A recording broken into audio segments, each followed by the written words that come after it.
Ang sarap ng feeling nang may natutuwa sa'yo, sa masayang pag-asikaso at ngiting totoo.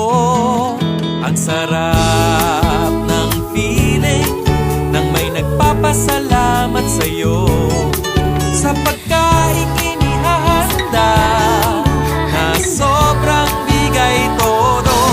Ang sarap kapiling ng Max, nag-aalaga mula sa puso, sa pamilyang Pilipino. Ang sarap kapiling ng Max, ilang taon nating paborito, ngayon pati na sa mundo. Ang sarap ng feeling nang sila'y napapasaya mo, itinataas ang bandila ng Pilipinas sa mundo.